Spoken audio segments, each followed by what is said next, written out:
I was just absolutely swept away. I thought, oh my gosh, if people only knew that hunger is needless, hunger is human-made, that we would all, do something. Frances Moore Lappe, whose Diet for a Small Planet informed a generation about hunger and health. You're listening to Humankind. I'm David Freudberg.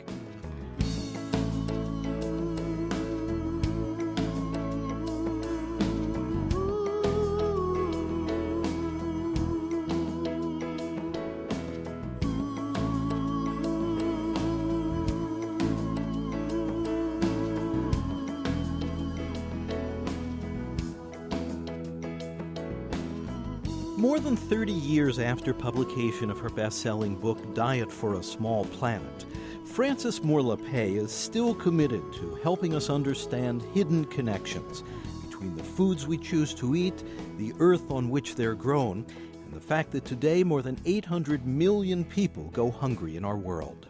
In recent years, she has watched the globalization of fast food, the spread of chemical agriculture, and the introduction of genetically modified foods, all trends she finds worrisome. Which is why Frances Moore Lappe teamed up with her daughter Anna Lappe in search of positive trends, new ways for food to be healthy, eco-friendly, and generously available. We traveled on 5 continents for 7 months. Being shoulder to shoulder with people who are saying, wait a minute, no, we human beings are much more complex than these selfish little accumulators, and that we can create communities that do mean that everyone can eat, and that we are not polluting the earth. And just to rub elbows with them, I felt a level of confidence that I've never experienced before. The Lappes captured the stories of people in many countries, an odyssey that spanned the foothills of the Himalaya Mountains, the lush farms of France, and the poor villages of Kenya. They wanted to document communities where the availability of food was treated as a humanitarian necessity and not just a corporate commodity. The journey is recorded in their book entitled Hope's Edge. We went to the 4th largest city in Brazil, Belo Horizonte, where we met a woman there, Adriana Ranha, who is a coordinator of programs that began in 1993, when this city declared food a right of citizenship. They said, basically, if you're too poor to buy food in the marketplace, you're still a citizen. You're still a citizen. That means we, the city government, are still accountable to you. And what are our responsibilities? We have to make sure that you have access to healthy food. And that approach then brought together church groups and unions and community organizations, and they did the most ingenious, most obvious things, like using small plots of city-owned land to allow local organic farmers to sell their food if they would keep it within the price range of the poor inner-city people. They posted the cheapest places where you can buy the 45 basic food commodities so that there couldn't be price gouging of poor people as there is in this country.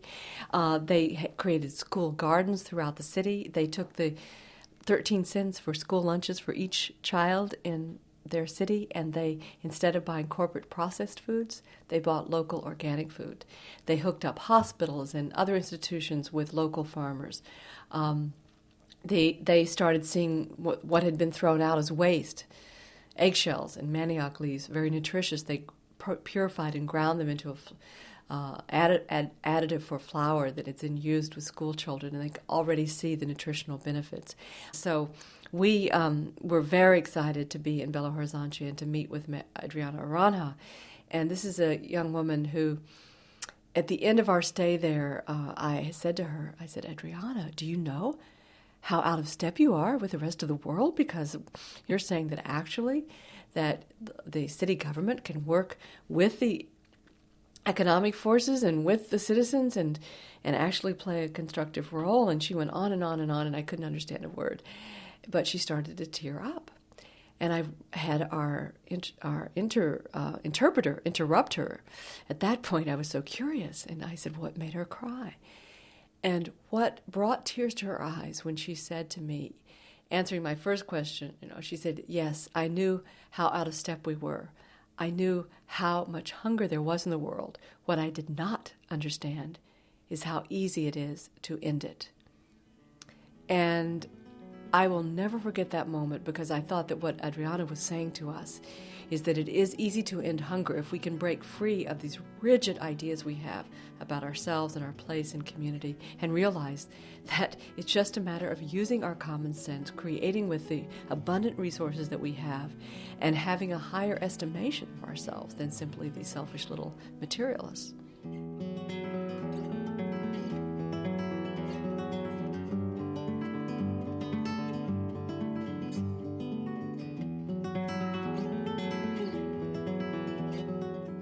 Frances Moore Lappe became fascinated with the problem of world hunger as a graduate student in social work at the University of California in Berkeley.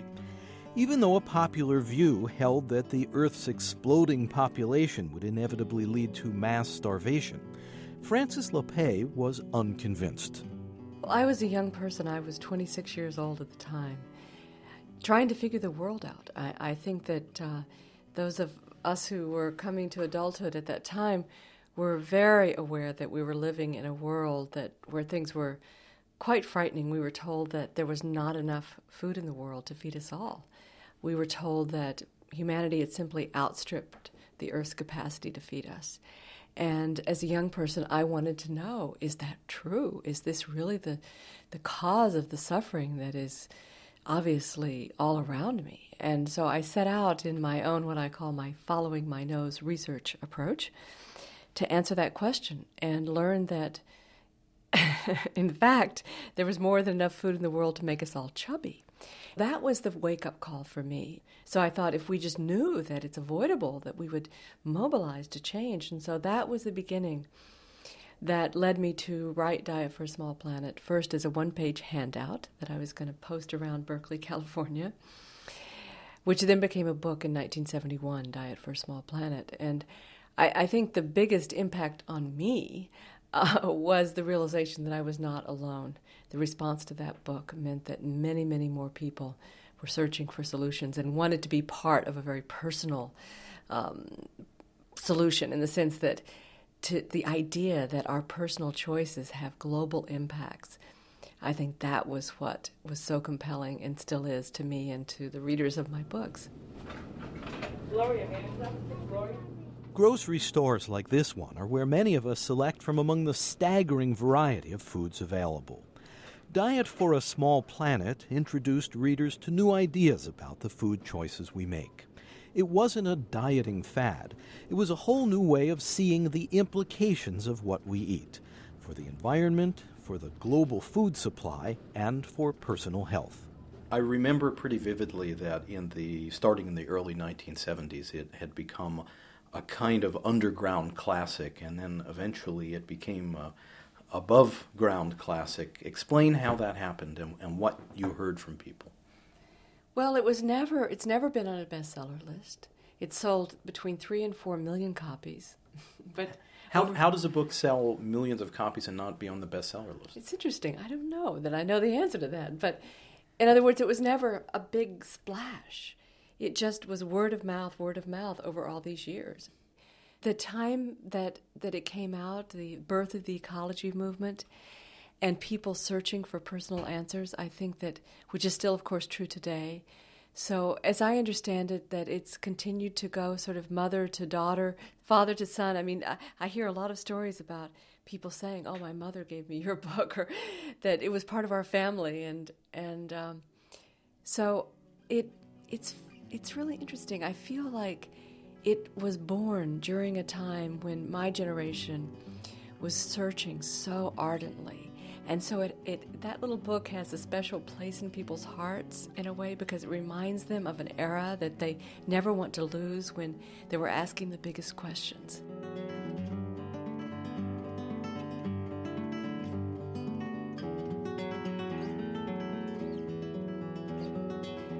So how do you think the book that you wrote spoke to that yearning that was so palpable in the late 60s and early 70s?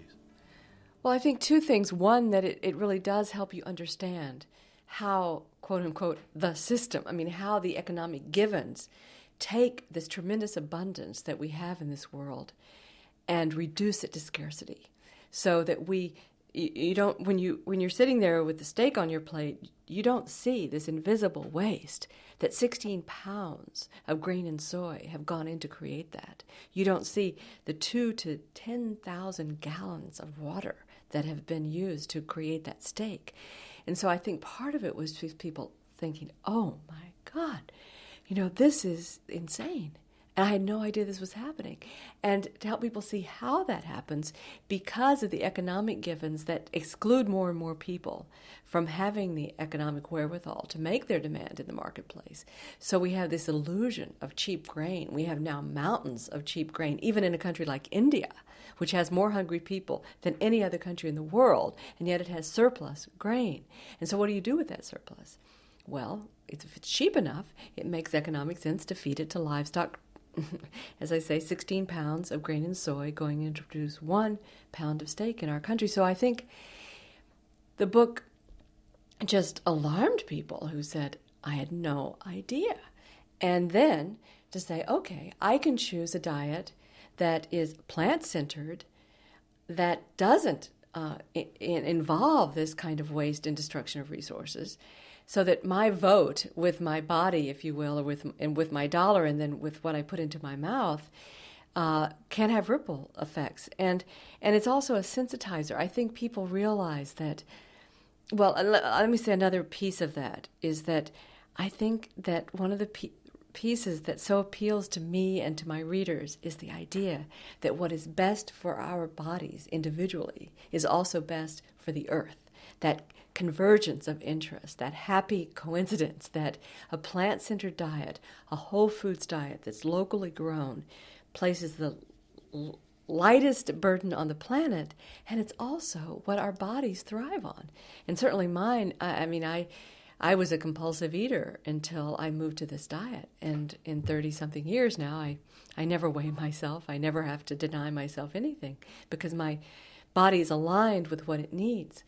So I think it was all of that convergence, the convergence of the idea that what's best for me is best for others, best for the earth, and that the idea that being conscious about what we put into our mouths is like wearing a string around the finger, reminding us every day, something we do multiple times a day, of our connection with the earth and with one another, and with respecting our own body's health. So I think all those things come together. Need a Wagyu cheese, no onion, no tomato, extra pickle, extra lettuce. Lunchtime on Saturday at a Burger King restaurant in suburban Boston. French fries cook in gurgling oil. Cheese melts onto steaming burgers, and a meaty aroma pervades the scene. What are you having for lunch today? French fries, a Whopper Jr., and I had a chicken sandwich already. That's all. How was it? Horrible. I feel like the acid indigestion is already kicking in. Why do you eat in a place like this if that's the reaction you get? It's fast, it's quick, and I was starving to death, so I'm here. Oh, I think it can be bad nutritionally if you overdo it, but once in a while I don't think it's bad at all. What did you have today? I had a Whopper, a big cheeseburger. How was it? It was good. I feel full, and that's good. You focus a lot on the personal choices that we make day to day, and on the larger impact of those personal choices. How do you see that? Well, part of it is that people have always said to me, oh, well, you're silly to think that eating less meat is going to save the world. And I said, yes, anybody would be silly to think that alone is going to save the world. But I do believe that every single choice that you and I make that aligns us with our deeper value and a sense of where we want our communities and our world to be makes us more convincing to ourselves and therefore more powerful people. So that one is that as we align our choices with our values, we become more powerful. And I also believe that we are all educators, whether we stand in front of a classroom or write or not, that our very being is influencing others. And this was just confirmed, is that there's now new evidence that there are such things as mirror neurons in our brains, so that when we are observing any activity, that we are also experiencing it on some level neurologically, so that we actually absorb the experience of others unconsciously. And therefore, the more that I can put myself in line with my values, people observe that. They see that, even if they're not conscious of it. And they start to think, oh, I could do that. I could do that. And so I think that that is a spirit of all of my work. And what I see happening now, the idea of a plant-centered diet is no longer freaky. It is now embraced by all the most expert medical authorities, saying that a plant-centered diet is really where our bodies thrive.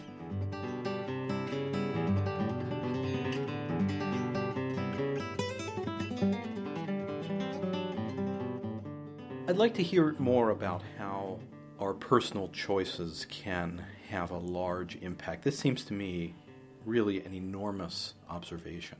It places a high responsibility on the individual, and it also empowers the individual when we realize that things as simple as our daily dietary choices and many other choices that we make in the course of daily life can have a huge ripple effect. Are having. And I think that this is the most important place to start, is to realize that whether we're making our choices consciously or not, they're having impact, enormous impact.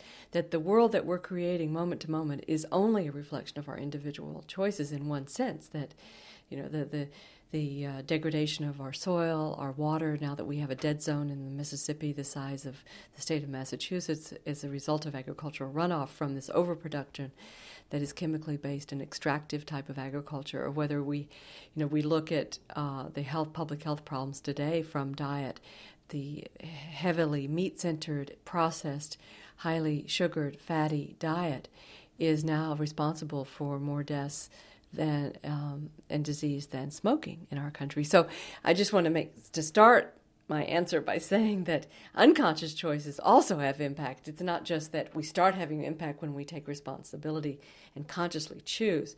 The only question for us is whether we have an impact that we want, that is good for us and good for others, good for the planet. So very practically, you think of a plant-centered, whole foods, locally grown diet, you think of the implications of that alone in terms of protecting healthy soil, saving water from pollution. Certainly the waste that is involved when you think of 2,000 to 10,000 gallons of water in a water-scarce world that are used to produce that steak. Well, if you're not buying that steak, then you're not putting that kind of demand on the system. And that does send signals back through our economy. But don't the crops need to be irrigated? Isn't there a depletion of water resources in the plant-centered diet? Well, yes, but the point is that the meat-centered diet requires so much more grain, because it's basically a grain-fed meat-centered diet, that you're talking about many, many, many, many multiples of water to produce a meat-centered diet than a plant-centered diet. And I guess we keep hearing that water will be, sort of the oil of the future, the most prized resource over which there may even be warfare because it's so crucial. Absolutely. And water tables are falling on every continent. The underground water supplies are falling, and they're parts of our country in North Texas and parts of India and other parts of the world that are becoming unusable for agriculture because of depleted groundwater. And this is a huge global problem.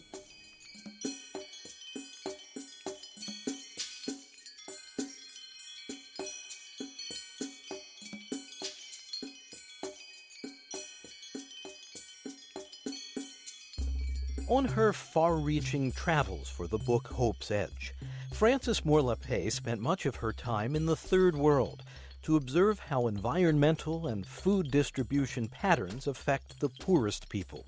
She was especially touched by her African encounters with Wangari Maathai, a scientist and activist in Nairobi, Kenya. Wangari, on Earth Day in 1977, planted 7 trees to honor 7 environmentalists in Kenya. And from that, she herself is a biologist and began to be profoundly aware of the impact of desertification in Kenya, that something like 10% or so of the original forest now is there, and realized the effect on the entire ecology and on Kenya's capacity to feed itself from the destruction of the forests that were holding the moisture in the soil, preventing erosion, and that were protecting the rivers, and all of the entire ecology of Kenya was threatened by deforestation. So she went to the foresters and said, wait a minute, we've got to halt this, and the only way to do this is to involve tens of thousands of villagers. And I propose village women become the tree planters all over our country, and we can mobilize them. Well, the foresters would have nothing to do with it, and they said, absolutely, unschooled village women can't plant trees. Well, that was 20 million trees ago, all planted by unschooled village women who are now part of a network that Wangari's organization called the Greenbelt Movement have spurred in 6,000 tree nurseries around their country. And we got to visit these nurseries. We've got to talk to these women and to see the incredible power that this act of taking control, and this is this idea of entry points that we bring out in Hope's Edge that I think has meant a lot to me, that in each country it was a different entry point. In Belo Horizonte it was the right to eat. Well, in Kenya it was the tree and the planting of trees, because women had been dependent on their husbands for firewood, for trees, and they had to walk incredibly long distances. And so by women being able to plant their own trees, being able to grow their own firewood, that then gave them a sense of their own capacity, their own agency, and then that had all sorts of ripple effects in terms of questioning export agriculture as the sole basis of their economy, and starting to plant a diverse kitchen gardens to have better nutrition. It had all sorts of ripple effects. So this power of the Greenbelt movement was just so moving to us, and yet we knew that Wangari was threatened and beaten and jailed by the Moi government over decades. In fact, when we got back from Kenya, we had to write a letter of support for her to get her out of prison. Why was she Because arrested? she was arrested for protesting continued deforestation. Then she decided at the last minute to run for a seat in Parliament. She outpolled her nearest opponent 50-1. And we got emails from Kenya that women were dancing in the streets of Nairobi for joy with her victory. And then soon after that, Wangari Maathai was appointed Deputy Minister for the Environment. So to see, for me personally, and for my daughter, to be in these villages with these women and to know that Wangari had been threatened and jailed, beaten, and yet she kept walking, figuratively kept working, involving more and more women throughout the country, and ultimately now is in a position where the Greenbelt movement is considered a model for environmental restoration and empowerment. Most important, people gaining their sense that they can address their problems. Very Mandela-esque, going from prison to parliament. Yes, very Mandela-esque.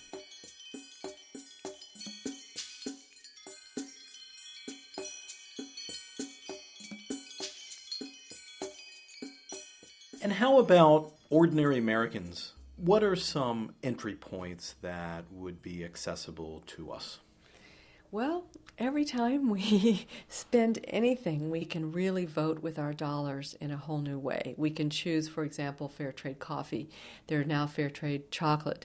We can go to a website such as idealswork.com and check out very easily with that website, check out what is the environmental and social record of companies that we are considering purchasing from. What I am learning is, to a very large extent, what we become is a product of what we allow into our lives. And I often say this to young people, who you choose as friends, who you ultimately choose as your mate, where you choose to work, that's what you will become. And this is very significant when you think about it, that you can choose to bring into your life information, people. You can show up at a meeting. You can change your employment in order to become the person that you want to be.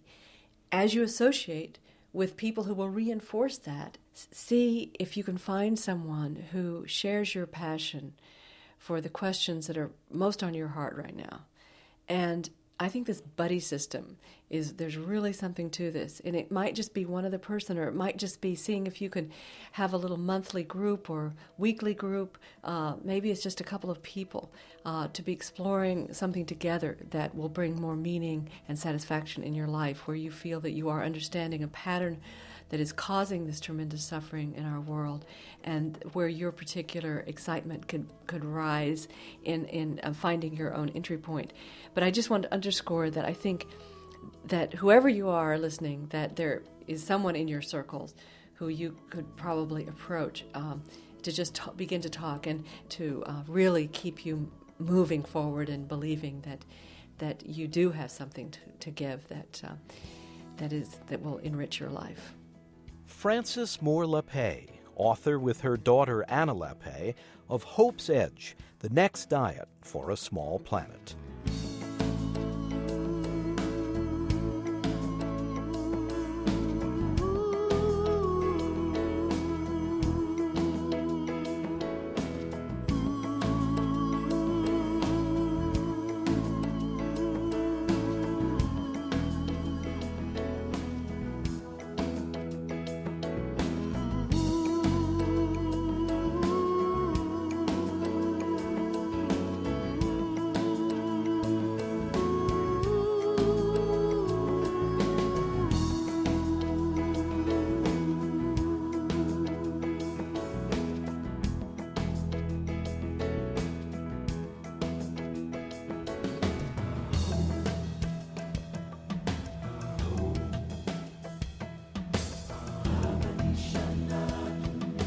You're listening to Humankind. I'm David Freudberg.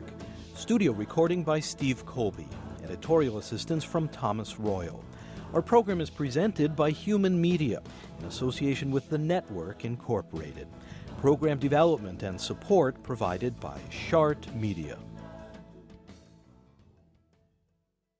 We're distributed by PRI, Public Radio International. If you'd like to purchase a copy of Humankind by phone, please call toll-free 1-800-5-LISTEN. That's 1-800-5-LISTEN. To learn more about this and our other programs and to hear selected episodes online, check our website, humanmedia.org. That's humanmedia.org. This segment with Frances Moore Lappe is Humankind program number 77 from PRI, Public Radio International.